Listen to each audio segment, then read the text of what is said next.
Hai semua, ketemu lagi di Craftpedia.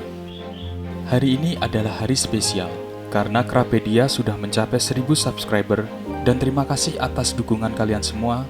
Kami akan terus berbagi informasi mengenai hobi memelihara kelomang dan kepiting darat. Kritik dan saran akan kami terima dengan senang hati, karena kita akan sama-sama belajar. Di video ini, kita akan membagikan bagaimana cara mendapatkan cangkang Turbocornutus di wilayah Korea. Ada dua tempat wilayah pusat penangkapan siput Turbocornutus di Korea Selatan, yaitu di Pulau Jeju atau Jeju-do dan Tonggung. Dan kesempatan kali ini kita akan melihat secara khusus cara mendapat, membeli, dan berburu di Pulau Jeju atau Jeju-do. Perjalanan ini dilakukan oleh sahabat aku di Korea dan mendokumentasikan khusus untuk Craftpedia. Dimulai dari kota Yongin yang berada di dekat kota Seoul, di mana sahabat aku tinggal. Dari kota ini kita akan terbang ke Pulau Jeju dan memakan waktu hampir 1 jam.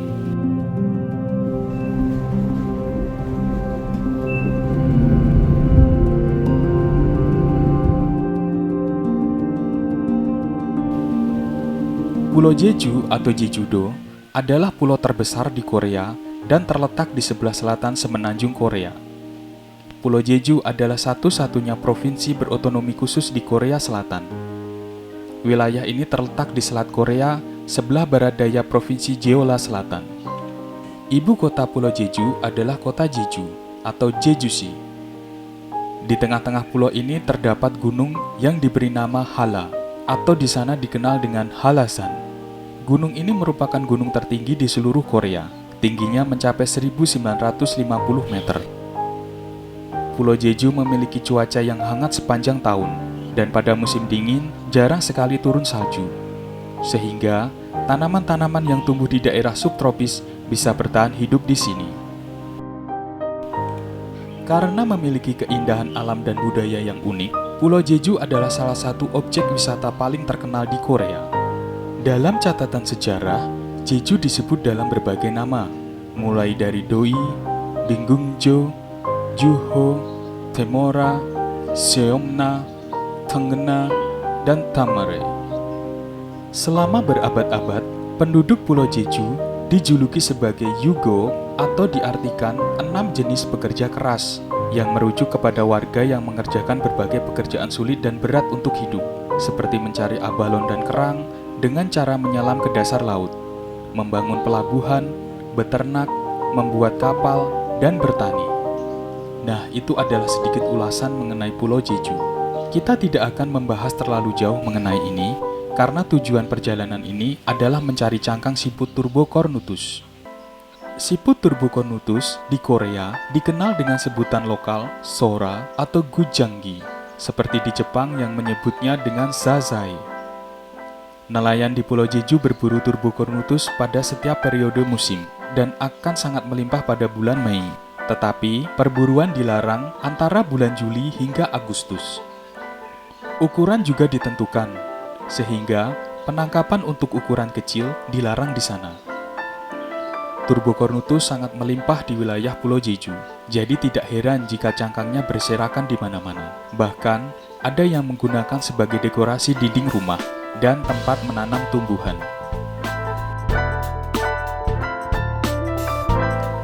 Setelah sampai di Bandara Pulau Jeju, perjalanan dilanjutkan menuju Hayokje.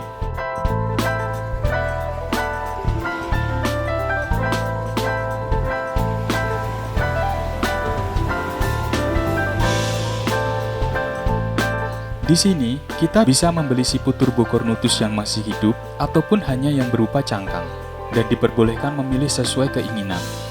Jadi, keuntungan ketika datang langsung ke sini adalah bisa memilih bentuk cangkang yang sempurna, karena tujuan adalah mencari cangkang Turbocornutus yang terbaik.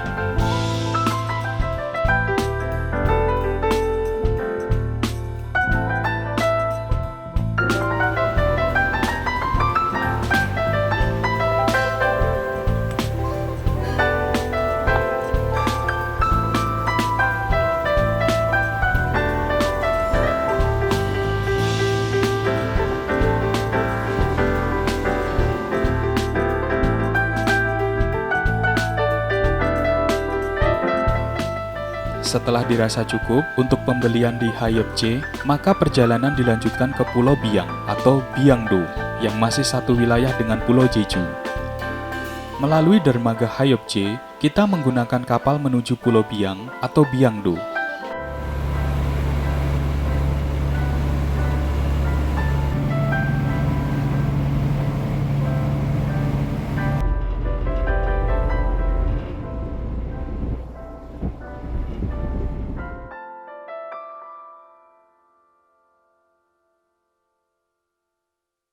Di Pulau Biang, kita akan bisa bertemu dengan generasi Haenyeo atau para penyelam wanita. Kebanyakan para penyelam ini sudah berusia antara 40 hingga 50 tahun. Bahkan, ada yang sudah berusia 70 tahun dan masih aktif melakukan aktivitas ini. Hanya sedikit sekali generasi muda yang meneruskan tradisi ini. Menurut sejarah Korea, sampai abad ke-19, sebelumnya pekerjaan menyelam masih didominasi oleh kaum pria. Tetapi pekerjaan ini tidak menguntungkan bagi lelaki karena mereka harus menanggung beban pajak, sementara wanita tidak. Kemudian, wanita mengambil alih pekerjaan menyelam yang dianggap sebagai pekerjaan kelas rendah untuk memenuhi kebutuhan yang besar akan produk dan hasil laut di sebagian besar wilayah Pulau Jeju. Para Haenyeo adalah penyelam yang tangguh. Mereka mampu menyelam hingga kedalaman 20 meter dan menahan nafas lebih dari 2 menit, bahkan di musim dingin sekalipun. Mereka juga harus menempuh bahaya di laut seperti ubur-ubur dan ikan hiu. Setiap hari mereka berburu hasil laut dan salah satunya adalah siput turbocornutus. Mereka menyelam hampir 6-8 jam dalam sehari jika cuaca baik. Hasil tangkapan akan dikirim ke Jeju Pusat atau akan dibeli oleh para wisatawan secara langsung. Dan seperti ini hasil tangkapan siput turbocornutus yang baru saja diambil dari laut. Kita bisa memilih dan mengambil sesuai keinginan kita.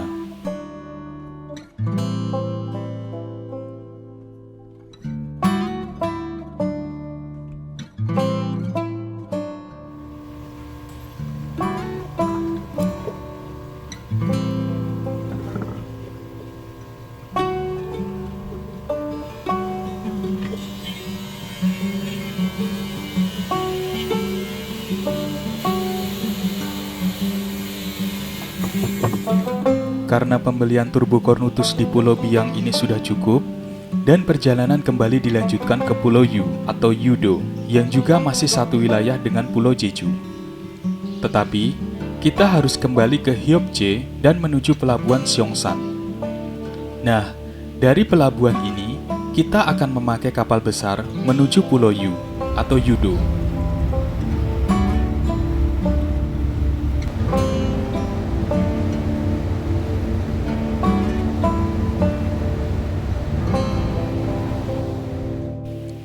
Di pulau ini juga tersedia banyak sekali siput turbocornutus. Bahkan kita bebas mengambil cangkang yang sudah berserakan di pantai atau halaman market dan restoran.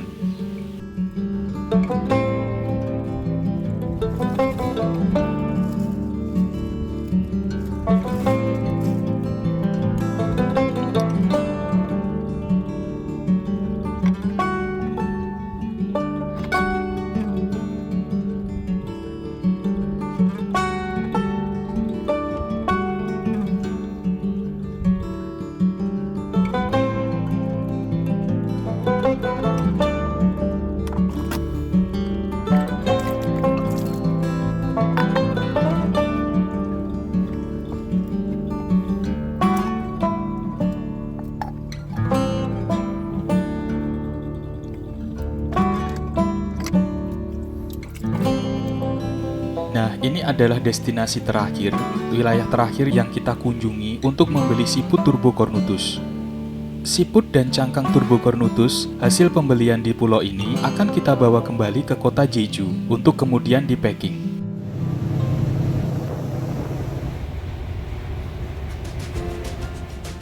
Dari kota Jeju, cangkang dan siput ini akan dikirim melalui pos udara dan nanti akan diterima langsung ke alamat rumah di kota sahabat aku tinggal, yaitu di kota Yongin. Dari perburuan turbocornutus di Pulau Jeju, kita mendapat setidaknya 15 kg siput hidup dan 300 cangkang cornutus dengan kualitas terbaik karena dipilih secara langsung di tempat nelayan. Cangkang-cangkang ini akan dibersihkan, kemudian oleh sahabat aku, cangkang ini akan disuplai ke seluruh dunia untuk para kolektor cangkang dan juga penghobi kelomang, termasuk ke Indonesia. Sebagai catatan, ini mengenai kelomang, di wilayah Korea sangat jarang sekali dijumpai, tetapi di negara ini memiliki cangkang kosong yang melimpah, karena konsumsi seafoodnya sangat banyak. Nah, semoga video ini bisa menambah wawasan kita. Sekian dulu video hari ini. Terima kasih untuk sahabat aku, Kim, yang dengan sukarela membagikan video perjalanan ini khusus untuk Krapedia. Terus cintai alam, sayangi semua hewan, dan jika kita memelihara, peliharalah dengan baik. Sampai ketemu di videoku selanjutnya.